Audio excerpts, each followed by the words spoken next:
जस्तोसुकै शक्तिसँग पनि सङ्घर्ष गरेर राष्ट्र एकीकरणमा सबै जात, सबै धर्म र सबै क्षेत्रका नेपालीको सक्रिय, सबल र सफल नेतृत्व गरेको शाहवंशीय राज संस्थाको इतिहास सबैका सामु छर्लङ्ग छ। नेपाली जनताको खुसी र समृद्धिलाई नै आफ्नो रुचि ठान्ने शाहवंशीय परम्परा रहँदै आएको छ।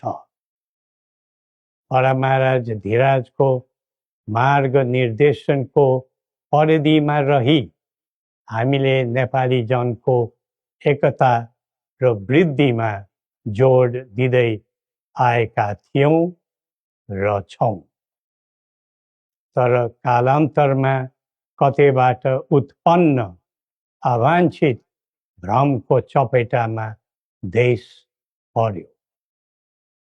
झन्डै 2 दशक अघि शान्ति ल्याउँछौं र आर्थिक प्रगतितर्फ देशलाई लैजान्छौं र स्थायित्व दिन्छौं भनेर सत्तामा पुगेका दलहरूको चाहना अनुसार हामीले श्री पेच र राजदण्ड, जनताको नासो, जनताकै सुरक्षित संरक्षणमा बुझाइ सहयोगी नियतका साथ राजकाजबाट बाहिरै रहेको सर्वविदितै छ। यो दायित्वबाट पलायन वा निषेधित राजनीतिका निम्ति कमजोरीको अनुमोदन थिएन, न त यो भावना आम जनतामा नै थियो। नारायणहिटी राजदरबारबाट हामी बाहिरिएको करिब 2 दशक बित्दा पनि देशले सामना गरिरहनु परेको सङ्कटले हामीलाई चिन्तित तुल्याएको छ।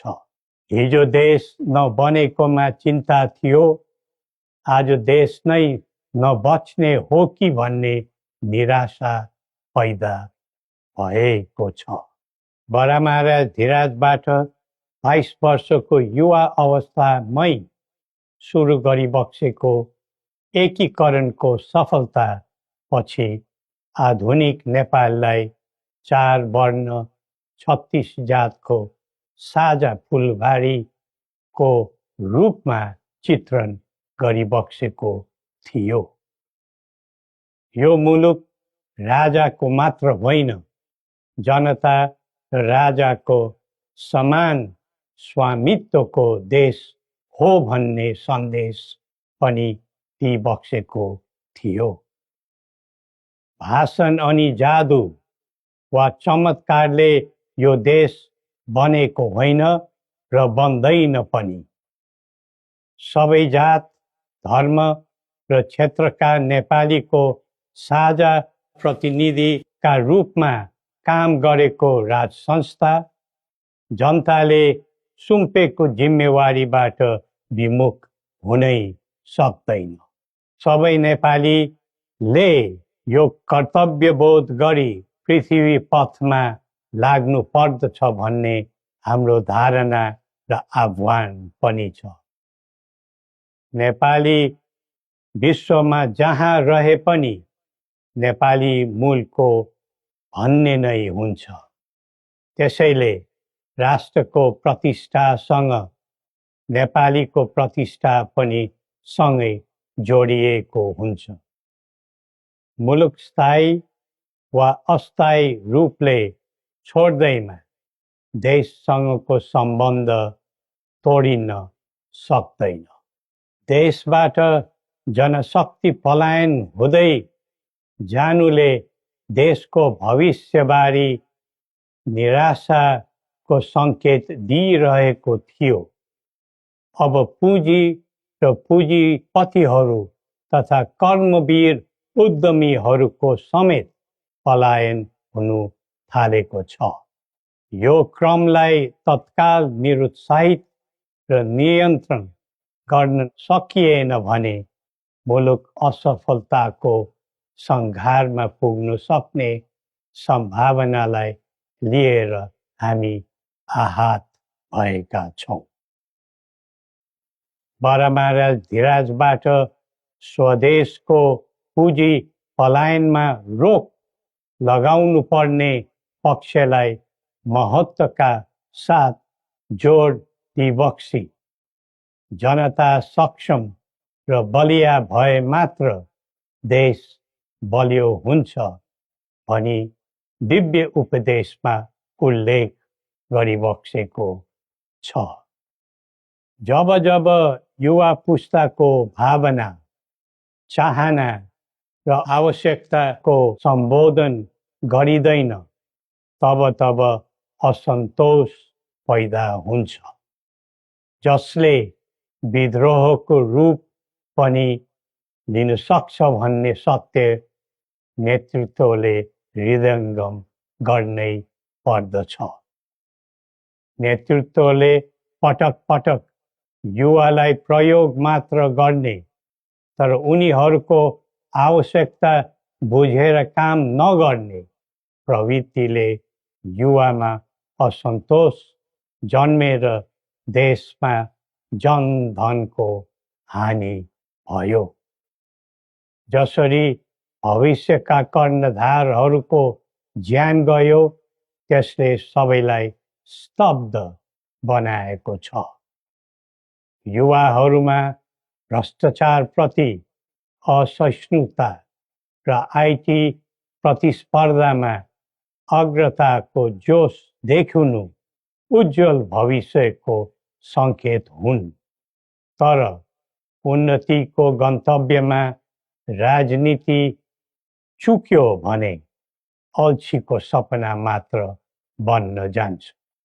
स्वचालित व्यक्तिले राष्ट्रको हित खोज्दै जान्छ, परिचालित व्यक्तिले अर्काको मित खोज्दै हिँड्छ। राष्ट्रिय सहमति बिना निकास खोज्नु समय खेर फाल्नु मात्र हो।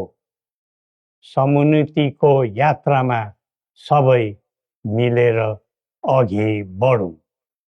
नेपालको संवेदनशील अवस्था र बदलिँदो भू-राजनीतिक परिस्थितिलाई बुझ्न नसक्दा हामी मित्र राष्ट्रहरूको विश्वास र भरोसा गुमाउने अवस्थामा पुगेका छौँ।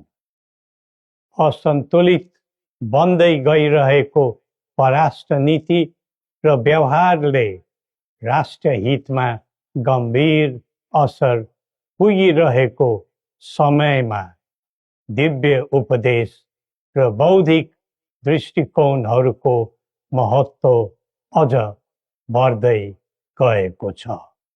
कतिपय देशले स्वार्थको लागि कुनै न कुनै सुरक्षा कवच खोज्दैछन्। हाम्रो देशको सही छहारी शान्तिको कवच हुनै पर्दछ। नेपाल निर्माणमा मार्गदर्शी र सेनापति बडा महाराजा धीराजको विरासत र वंशका प्रतिनिधिका रूपमा मेरो भूमिका स्पष्ट रहेको छ। पृथ्वी पथले वकालत गरेको राष्ट्रिय स्वतन्त्रता, सबै तहका भ्रष्टाचारलाई दण्डनीय अपराध मान्ने र कसैप्रति घाहा नराख्ने शान्ति क्षेत्र नेपाल नै हाम्रा अभिष्ट र मार्गचित्र हुन्। जनताको चाहनाबाट कझै निर्धारित हुनुपर्ने परिकल्पना पृथ्वी पथका मौलिक आकांक्षा हुन्। अन्तमा जनता र राजाले एकीकरण गरेर निर्माण गरेको नेपाल राष्ट्रको समग्र हितलाई आत्मसात गर्दै सबल राष्ट्र बनाउने महान कार्यमा सबैलाई जुटाउँ र नेपाललाई फेरि उठाउँ। श्री गोरखनाथले हामी सबैलाई सत् बुद्धि दिउन्। जय नेपाल।